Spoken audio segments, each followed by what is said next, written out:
Araby is the short story by James Joyce. James Joyce is an Irish novelist, and he, along with William Butler Yeats and George Bernard Shaw, are known as the trio for their contribution to modern English writing. The most famous work of Joyce is Ulysses, where the main theme he used is stream of consciousness. Araby is the third story in Dubliners, a collection of short stories. The very name Araby refers to the Grand Oriental Fete, which held in Dublin in 1894.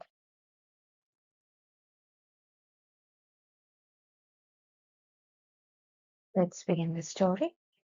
Not Richmond Street, a street in Ireland. Being blind, Blind Street refers to a dead-end street with only one way in or out. Okay, so the street was blind, was closed at one side. It was a quiet street. It was a tranquil street. Except at the hour when the Christian Brothers' School set the boys free. The street, which was otherwise very quiet, would not remain quiet, would not remain tranquil when the schoolboys would be free from the school hours. An uninhabited house of 2 stories stood at the blind end. Detached from its neighbors in a square ground,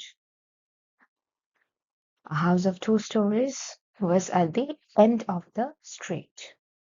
It was uninhabited, means there was no resident. No one was living in that house, and it was detached from its neighbors. The other houses of the street, conscious of distant lives within them, gazed at one another with brown, imperturbable faces. The other houses were at opposite directions of the street, and it seemed that those houses were staring at each other.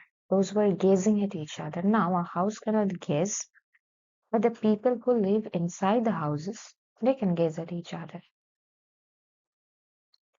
Brown, that refers to the complexion of the people. Imperturbable, this means ignorant. The people who were the residents of those houses were very ignorant. They were not bothered by the social problems. So he is using this line here to describe their lifestyle. They were very content the way they were living, and they thought that they were living a decent lifestyle.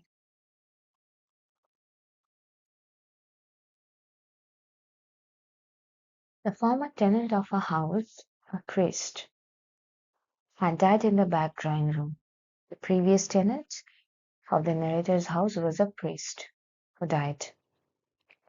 Air, musty from having been long enclosed, hung in all the rooms. And after that, the room was not in use. It was enclosed. It was locked for a long time. And now when he is opening that door, he could feel that musty air. And the west room behind the kitchen was littered with old useless papers.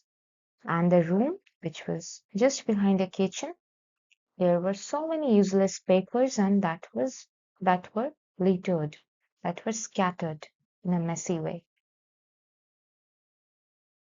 Among this I found a few paper-covered books. Among these useless papers he found few books.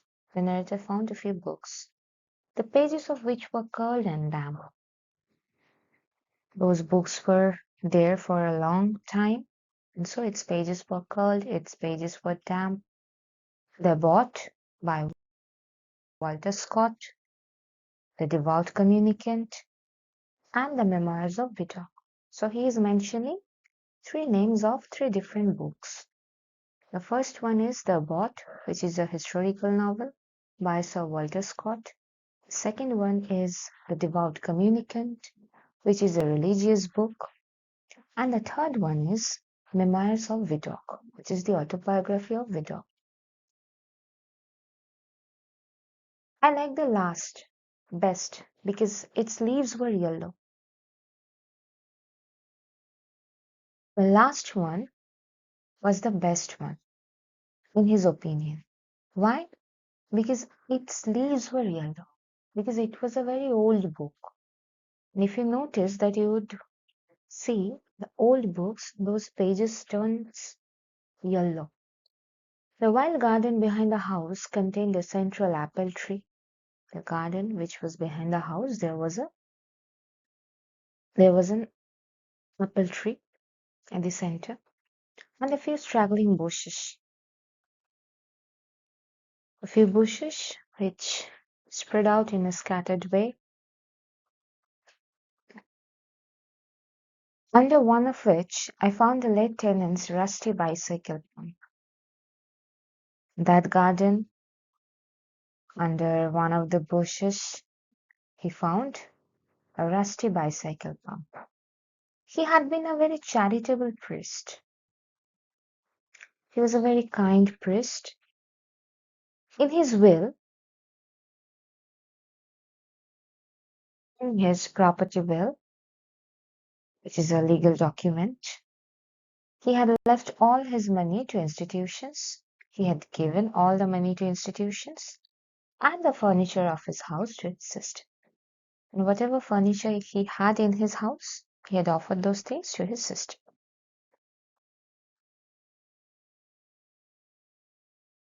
When the short days of winter came, dusk fell before we had well eaten our dinners. During winter, days are usually short and nights are long. So before they have completed their dinners, dusk fell. Dusk is the time in the evening when the sun has gone down and it is nearly dark. Everything is getting dark. When we met in the street, the houses had grown somber. And when the narrator and his friends would be meeting in the street, they would find out that the houses were seeming somber, were seeming dark. The space of sky above us was the color of ever-changing violet. The sky was violet in color, and towards it the lamps of the street lifted their feeble lanterns. You could see in the picture that lanterns refers to a type of light with a metal frame and glass sides. So those were feeble, they were not providing so much of light. The cold air stung us and we played till our bodies glowed. The air was very cold. Stung means affect because the air was chilling. It was very cold. And still they would be playing in the street as if they were enjoying the games they were playing. Our shouts echoed in the silent street. And when we play, what we usually do is we scream out of joy. We run here and there, and then we make different kinds of noises. So they were doing the same thing. And they shouted, and their shouts echoed in the silent street. The street was silent, and their voices were echoing in the street. The career of our play brought us through the dark, muddy lanes behind the houses. As if they were playing, they went through so many places. They went through the dark, muddy lanes where we ran the gauntlet of the rough tribes from the cottages. Run the gauntlet is an idiom which refers to a severe or threatening space. So they were passing through that rough tribes from that cottages. To the back doors of the dark dripping gardens, they also visited the gardens where odors arose from the ash pits where they could smell bad odors. Odors means that bad smell, which is not a very pleasant smell. Ash pits are the pits which he used for collecting ashes. To the dark odorous stables where a coachman smoothed and combed the horse or shook music from the buckled harness. They also went through the stables where they found a coachman who smoothed and combed the horse, and it shook music from the buckled harness. Harness means a set of leather straps that is put around a horse's neck and body so that it can pull something. And with that harness, there used to be bells, ringing bells, kind of. So when the mm, coachman was combing the horse, it was shaking its body. And then, for the first time in this short story, you would hear the word music.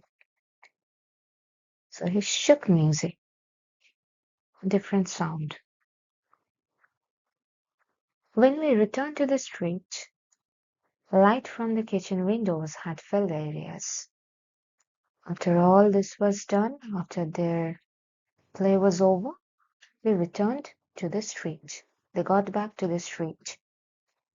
Light from the kitchen windows, and they could notice that lights were coming out from the kitchen windows and it was filling the street. It was filling those areas. If my uncle was seen turning the corner, we hid in the shadow until until we had seen him safely housed. If any one of them would saw the narrator's uncle, then they would hide in the shadow. They would wait until his uncle safely entered his house.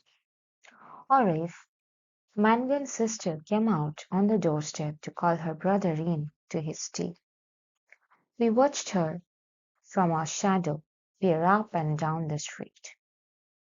Mangan was one of their friends, and if Mangan's sister, if she would come out on the doorstep to ask her brother for tea, then all the boys in the group would keep watching her. We waited to see whether she would remain or go in. They would wait patiently. They would notice whether she would remain standing there or she would simply go inside her house. And if she remained, we left her shadow and walked up to Mangan's steps resignedly. If she remained there, then the narrator and his friends knew very well that they too were invited to tea. She was waiting for us, her figure defined by the light from the half-open door. She means Mangan's sister. The narrator had not given any particular name to this girl.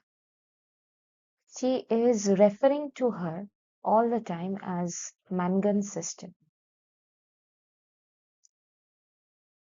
And she was waiting for the narrator and his friends, and her figure was defined by that light which was coming from that half open door.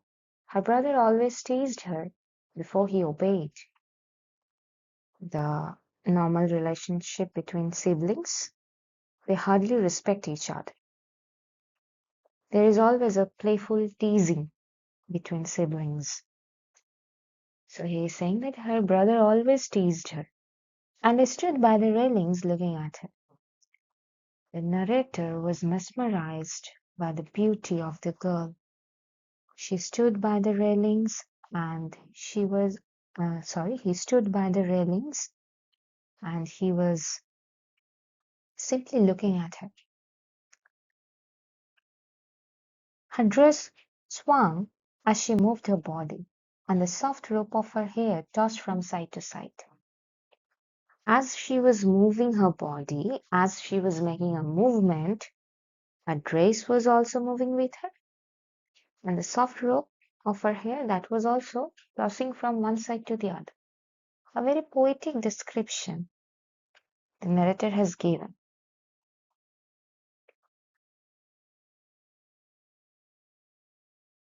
Every morning, I lay on the floor in the front parlor, watching her door. The narrator would lay on the floor in their drawing room and would watch her door, the door of her crush. The blind was pulled down to within an inch of the sash so that I could not be seen. The blind, the adjustable hard window coverings, those were operated by gods. It was adjusted, it was pulled down, and he made it pretty sure that he could not be seen. When she came out on the doorstep, my heart leaped. Seeing her on the doorstep, he felt a sensation in his heart. I ran to the hall, seized my books, and followed her. Quickly ran to the hall, collected all his books, and started the mission, started following her. I kept her brown figure always in my eye. Her figure was always remembered by the narrator. When we came near the point at which our ways diverged, I quickened my pace and passed her. He used to follow her all the way until their ways were separated.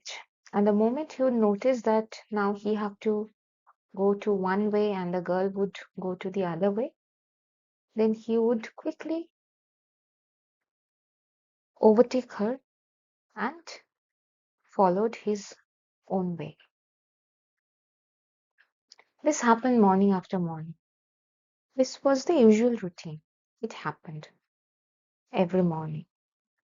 I had never spoken to her, except for a few casual words.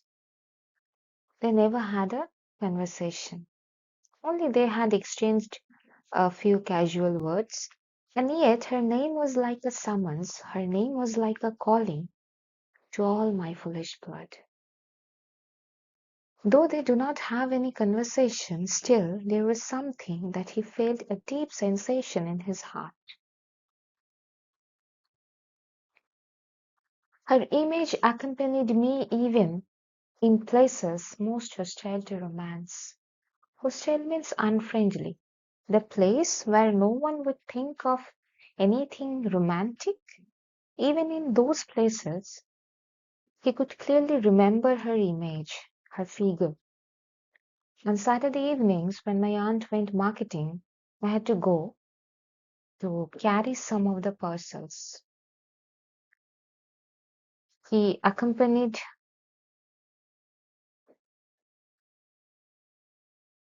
his aunt in the market, and he went there as he had to carry some of the parcels with him.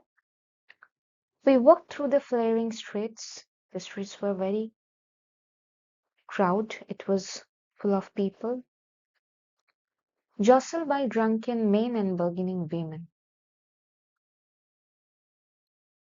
Drunken men were drunken, and women were bargaining. So this shows a darker side of economy,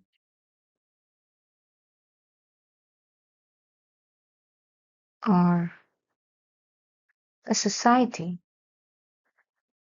how each individual is fighting for identity. They are trying very hard to live their life. Amid the curses of laborers they were cursing in the streets. The street litanies refer to a series of petitions made in a prayer. The street litanies of shop boys who stood on guard by the barrels of pigs' cheeks. The shop boys were shouting, they were loudly shouting. The nasal chanting of street singers, there were street singers who sang Come All You about O'Donovan Rosa.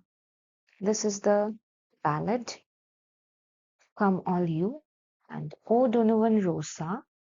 This is the popular name of the 19th century Irish nationalist Jeremiah Donovan. He was very famous nationalist. Or a ballad about the troubles in her native land, means Ireland, the troubles which Ireland was facing at that point of time. These noises converged in a single sensation of life for me. Converged means tend to meet at a point.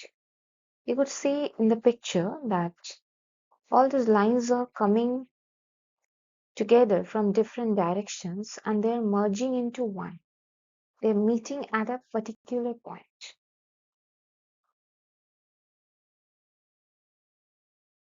These noises converged in a single sensation of life for me. I imagined that I bore my chalice safely through a throng of foes. He imagined himself that he was carrying a chalice. Chalice is the sacred holy vessel from which Jesus Christ drank at the Last Supper. There is another reference in King Arthur's Holy Grail legend. So he is comparing his beloved or his crush to the sacred vessel, to chalice. And he is carrying that chalice. Bore is the past tense of beer, which means to carry or to hold. He's holding the chalice or he's carrying the chalice safely through a throng of foes. Throng means densely packed crowd of people. And as if you have noticed that he had given few examples of the street, that the street was jostled by drunken men and bargaining women. There were curses of laborers. There were shrill litanies of the shop boys. There were the nasal chanting of street singers. So all this image, these disturbances, these difficulties which the people were going through, all those things converged in his heart, a single sensation of life. Against all these destructive things, he was imagining himself as someone victorious who could carry the chalice, who could get his love through the disturbances or difficulties in the world.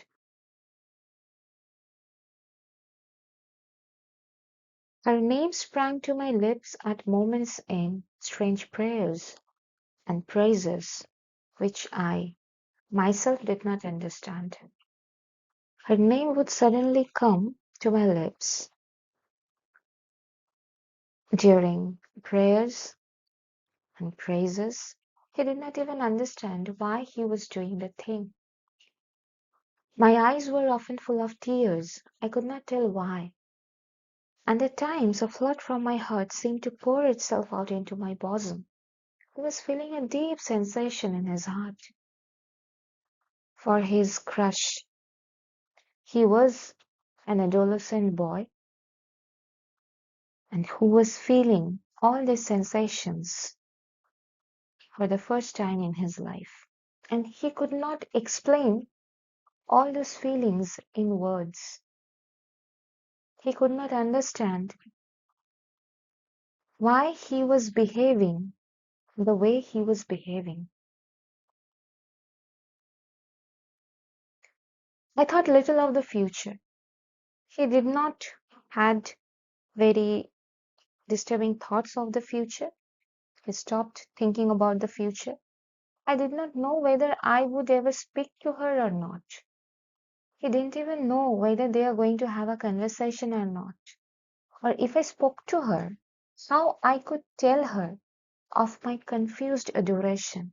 And even if he get the chance to speak to her, to spend time with her in conversation, he hardly knew how he was going to tell her or how he could make her understand about his confused adoration, the feelings which was suppressed in his heart. He didn't know that. But my body was like a harp, and her words and gestures were like fingers running upon the wires. Here is another metaphor. One metaphor we have got in this paragraph in the line when he said that I imagine that I bore my chalice safely through a throng of foes. Here is another metaphor where he is comparing himself to a musical instrument, to harp, a stringed musical instrument which has strings, and the girl is probably the musician who would play the music with her fingers. A very poetic description is given here by the narrator.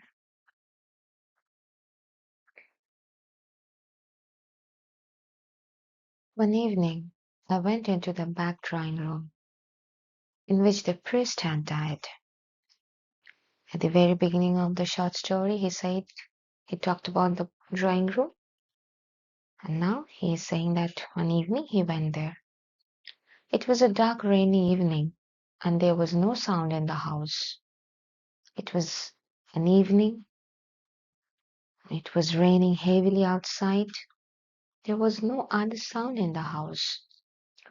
Through one of the broken panes, I heard the rain impinge upon the earth. Through the broken panes, he heard the sound of the rain drops which was falling upon the earth. The fine incessant needles of water playing in the sodden beds. Incessant means continuing without a pause. The rain was continually coming down, and he's saying that incessant needles, the moment it drops that water, playing in the sodden beds. Sodden beds refers to the earth, which is saturated with liquid, especially with water. Some distant lamp or lighted window gleamed below me. He saw a lamp which was at a distance, or maybe a window gleamed, shined there.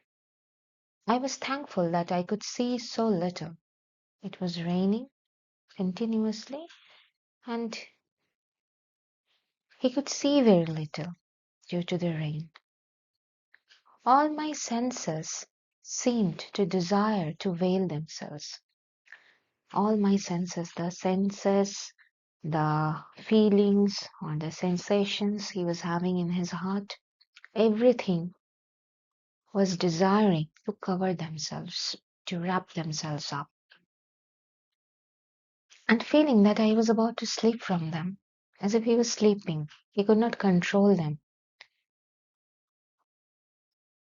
I pressed the palms of my hands together until they trembled, murmuring, oh love, many times. The narrator had said time and again that he was not so sure that how he would confess his feelings to the girl. He's having some difficulties to express himself. Now he's saying that it was raining outside and he was inside the room. He was thinking about the girl and referring her to his love. And he didn't even know how many times he was calling her love. At last, she spoke to me.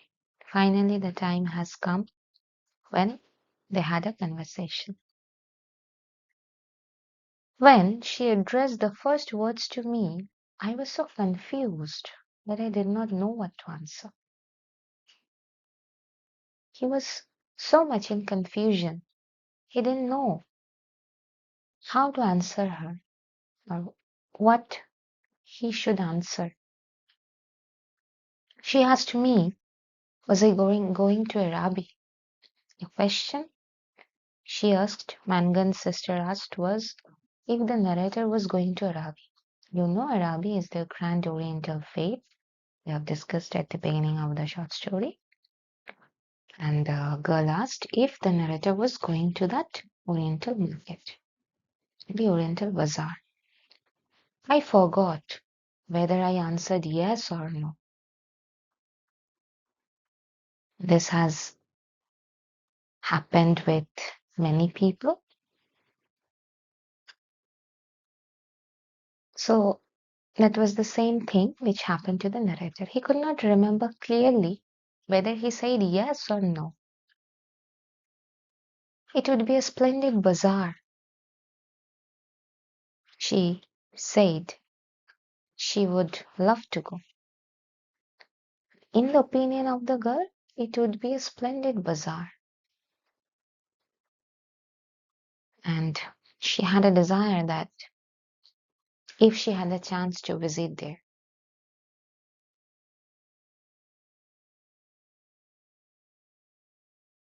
And why can't you? I asked. The narrator asked the girl, why can't she visit Araby if she thinks that it would be a splendid bazaar, if she feels so happy about it? While she spoke, she turned a silver bracelet round and round her wrist. She was turning a silver bracelet. She could not go, she said, because there would be a retreat that week in her convent, because she have to attend a retreat. Retreat is a powerful withdrawal from the regular humdrums of life in order to focus on prayer, reflection, and spiritual renewal. And she was going to attend the retreat in her convent the very week when there would be the Grand Oriental Fete. Her brother and two other boys were fighting for their caps. They were fighting, and I was alone at the railings. I is the narrator. She held one of the spikes, bowing her head towards me. So she bowed her head towards the narrator, holding one of the spikes. The light from the lamp opposite our door caught the white curve of her neck. You will notice one thing, that the narrator gives a very picturesque description of the girl. That light is falling from the back, the way he said previously, and he identified the figure of the girl. Now he is saying that the light caught the white curve of her neck, lit up her hair that rested there, and falling. A very poetic detailing is here, lit up, and the hand upon the railing. So the light was falling from backwards. It fell over one side of her dress and caught the white border of her petticoat, just visible as she stood at ease. She was standing in comfort, So it was visible, and that light was coming from the other side. It's well for you, she said. Yeah, it's well. You can go and you can visit the bazaar. If I go, I said, I will bring you something. Then the narrator made a remark or a promise. We should say it's a promise. If I go, I will bring you something. If he gets a chance to visit the bazaar, then he would definitely bring something for the girl. As if it was his first sensation, first love, or you can say she was the crush. So the narrator was ready to do anything in order to make her happy.